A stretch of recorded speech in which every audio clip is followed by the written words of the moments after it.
اور اس قرآن کو شیطان لے کر نازل نہیں ہوئے، یہ کام نہ تو ان کے لائق ہے اور نہ وہ اس کی طاقت رکھتے ہیں۔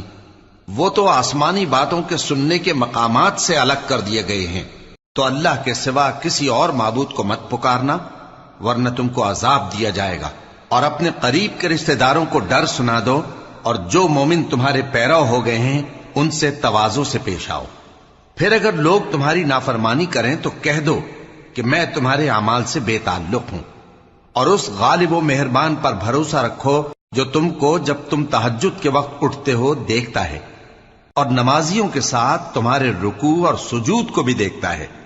بے شک وہ سننے والا ہے، جاننے والا ہے۔ کیا میں تمہیں بتاؤں کہ شیطان یعنی جنات کس پر اترتے ہیں؟ وہ ہر جھوٹے گنہگار پر اترتے ہیں۔